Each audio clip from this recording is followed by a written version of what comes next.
Today we discuss dual nature of light. Dear students, some effect of light such that diffraction, interference, polarization, reflection, refraction are explained on the basis of wave theory. According to wave theory, light emission or propagation in the form of electromagnetic wave, but some other effect like photoelectric effect, Raman effect, Compton effect are explained on the basis of quantum theory. According to quantum theory, light emission or propagation in the form of photon, so we can say light follow dual nature. तो मैंने आपको पहले class में ही बता दिया था कि हमारे पास इसकी नेचर है वो टू टाइप्स का नेचर है। पहला हमारे पास है इसमें पार्टिकल नेचर या फिर वेव नेचर, और दूसरा जो है वो है पार्टिकल नेचर। ठीक है, तो अभी जो हम डिस्कस कर रहे हैं वो हम पार्टिकल नेचर उसको कंसिडर कर रहे हैं। तो आगे अपना अगला जो टॉपिक है वो है डी ब्रॉगली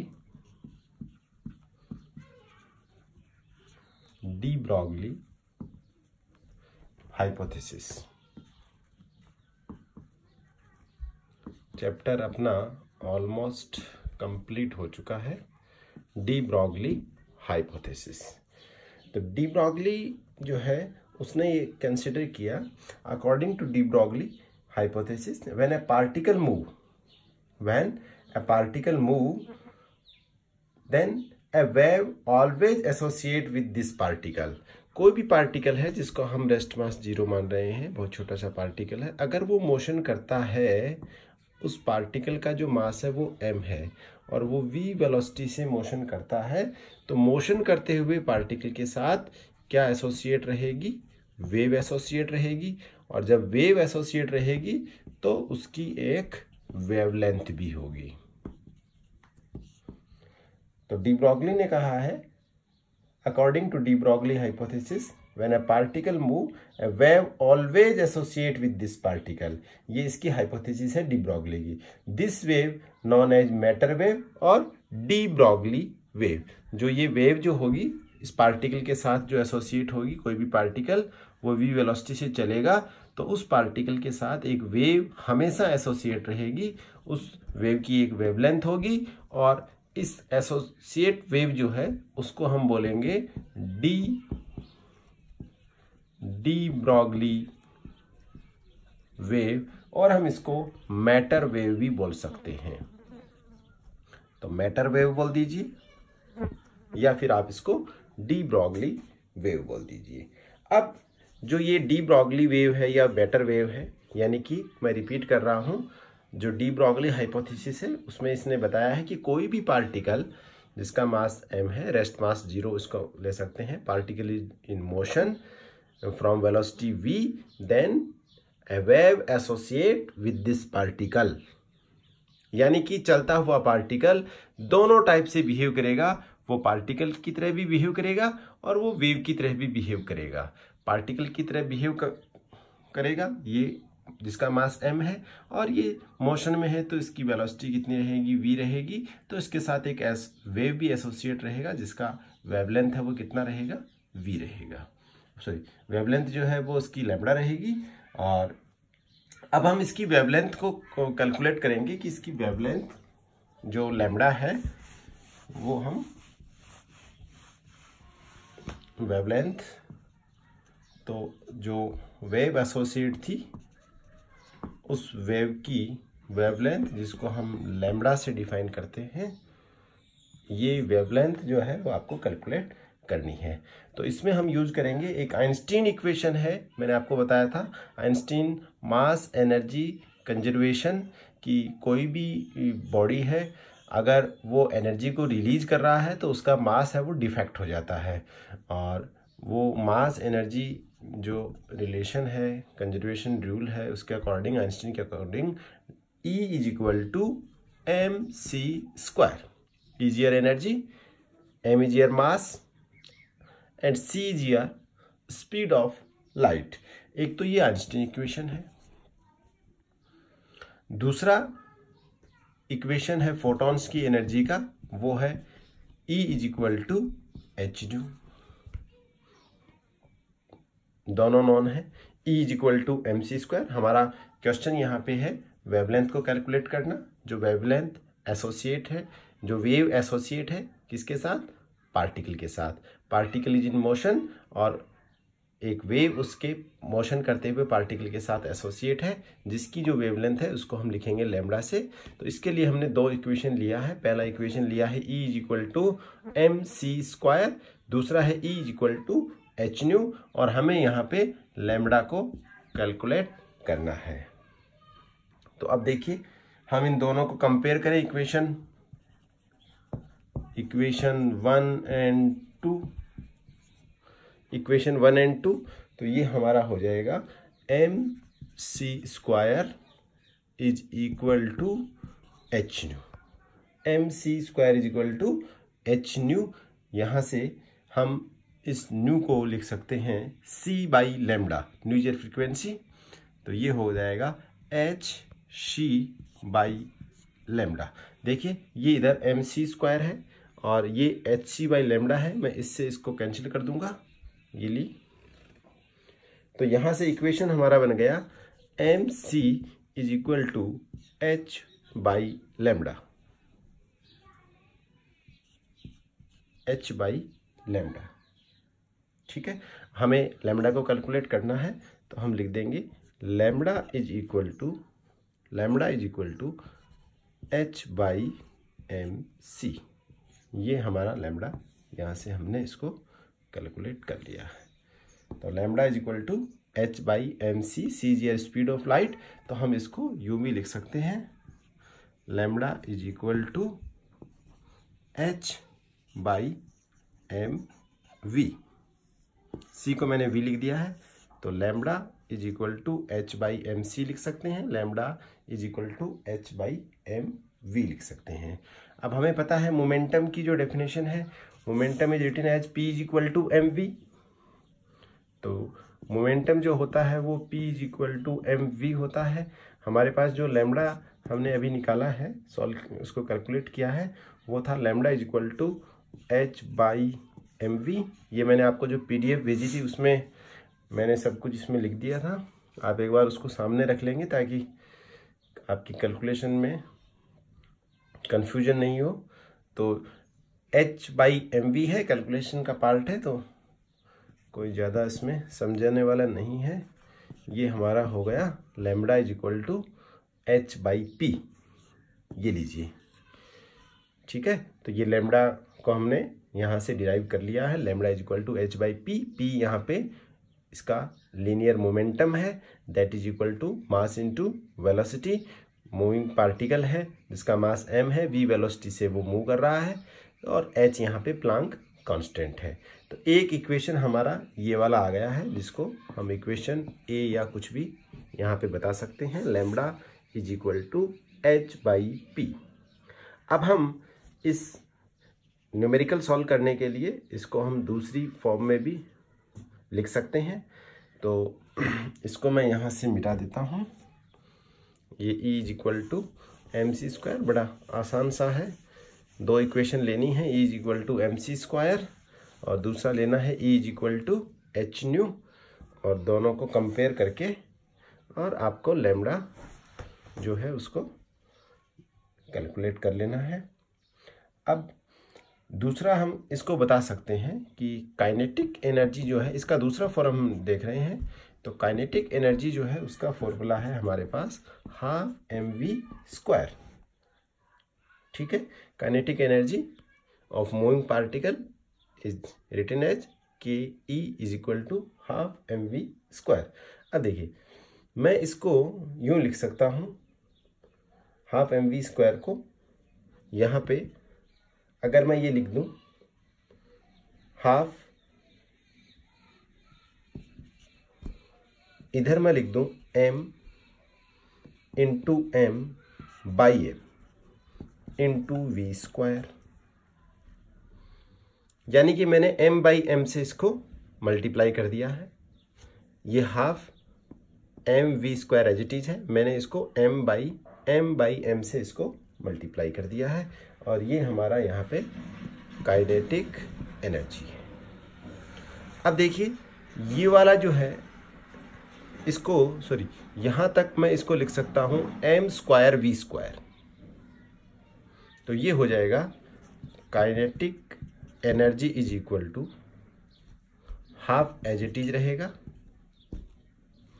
और इनटू में m square v square by m square v square by m। इस 2m को मैं इधर शिफ्ट कर देता हूं, तो ये हो गया 2m kinetic energy, 2m kinetic energy is equal to m square v square, और mv जो होता है वो p होता है, तो मैं इसको लिख सकता हूं p स्क्वायर।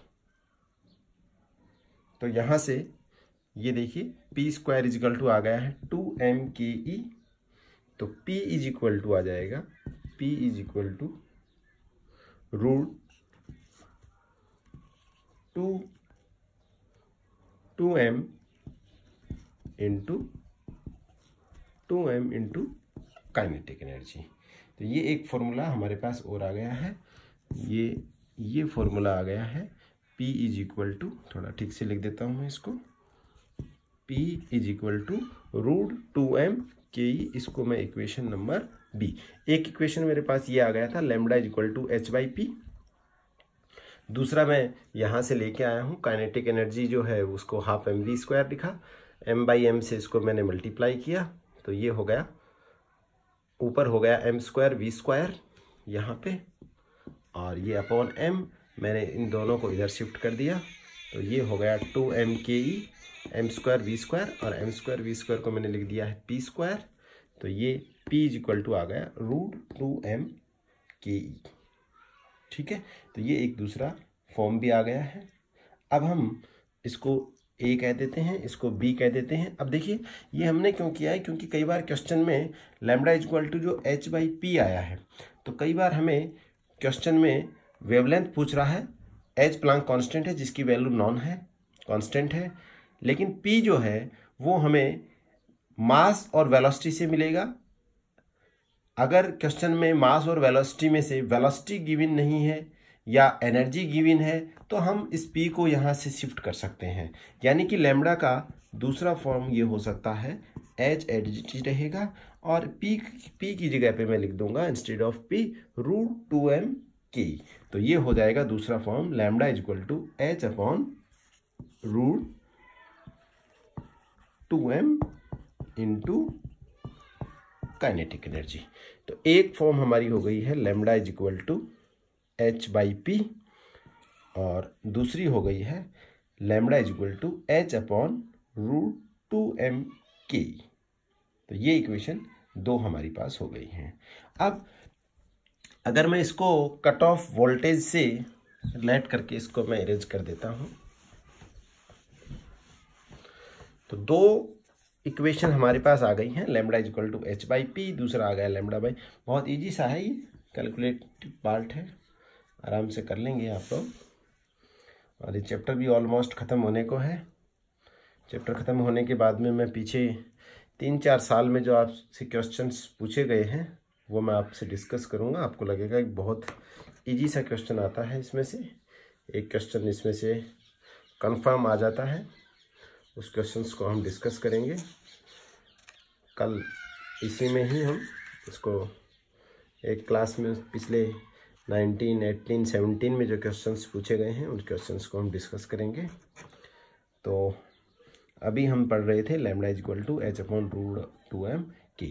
अब देखिए ये जो काइनेटिक एनर्जी है, इस काइनेटिक एनर्जी को, जो काइनेटिक एनर्जी है, हमने जब लेनार्ड एक्सपेरिमेंट देखा था तो उसमें हमने ये देखा था कि जब वो पार्टिकल यूं जा रहा था इधर, तो इसको रोकने के लिए एक प्लेट पे हमने नेगेटिव पोटेंशियल यहाँ पे लगाया था, है ना, और एक वोल्टेज आया था जिसको हमने कहा था कट ऑफ वोल्टेज V0, और उस कट ऑफ वोल्टेज पर कोई भी इलेक्ट्रॉन जो यहाँ से आ रहा था इधर नहीं जा रहा था, और उस टाइम पर हमने कहा था कि इस इलेक्ट्रॉन की जो काइनेटिक एनर्जी है वो इसकी जो एनर्जी है EV0 उसके इक्वल हो गई है। यानी कि हम मैक्सिमम काइनेटिक एनर्जी को यू भी लिख सकते हैं, maximum kinetic energy KE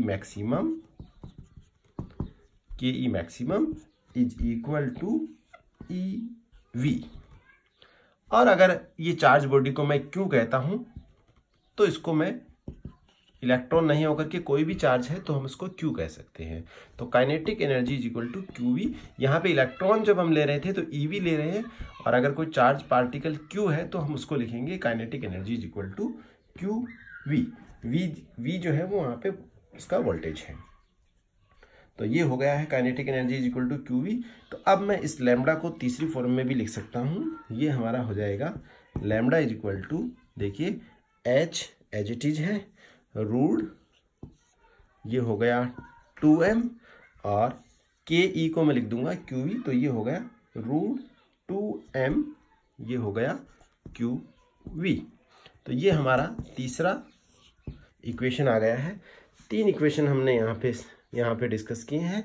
lambda is equal to h/p, numerical solve करने के लिए हैं, ये प्रूफ करना नहीं पूछता, डायरेक्ट फॉर्मूला याद रखना है। Lambda is equal to h/p।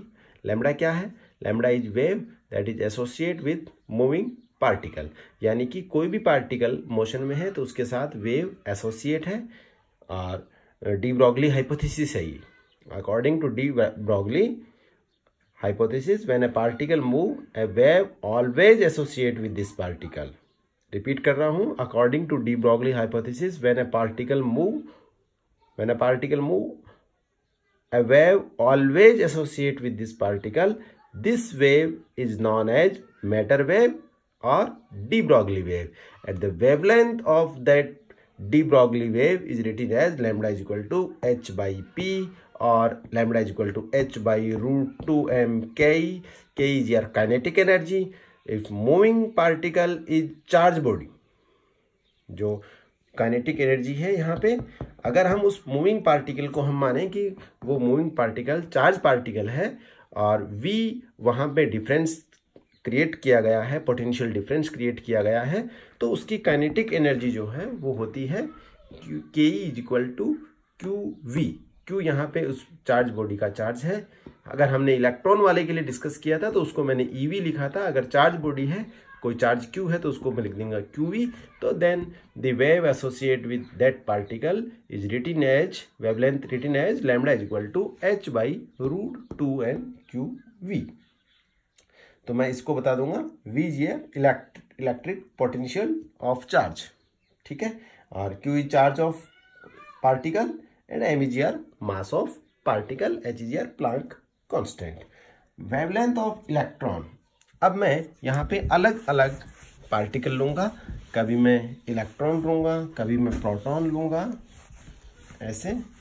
तो हमारा जो इक्वेशन हमने जो यहाँ पे प्रूफ किया है वो है lambda is equal to h upon root 2q VM, जिसमें V पोटेंशियल डिफरेंस है, इलेक्ट्रिक पोटेंशियल ऑफ चार्ज, और V जो है, Q जो है वो यहाँ पे चार्ज है, और M जो है वो मास है। ये V वेलोसिटी नहीं है, ध्यान रखेंगे, ये पोटेंशियल डिफरेंस है, या पोटेंशियल जो आपने क्रिएट किया है। V यहाँ पे वेलोसिटी नहीं है। फिर रिपीट कर रहा हूँ मैं। अब मैं यहाँ पे लेता हूँ वेवलेंथ ऑफ इलेक्ट्रॉन, वेवलेंथ, क्योंकि ये भी एक पार्टिकल है, इलेक्ट्रॉन भी, तो ये अगर मोशन करेगा तो इसके साथ भी एक वेव एसोसिएट होगी। ये इलेक्ट्रॉन कब? During the motion,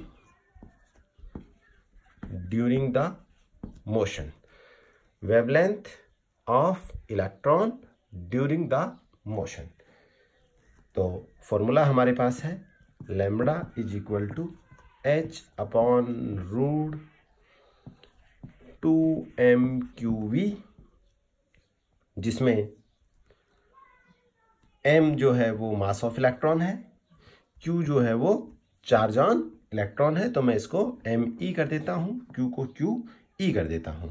we know that me mass of electron 9.1 into 10⁻⁻31 kilogram, charge on electron QE 1.6 into 10⁻⁻19 coulomb, H Planck constant that is 6.62 और 3 भी लिख दूं मैं इसको, इंटू 10⁻⁻34 जूल इंटू सेकेंड।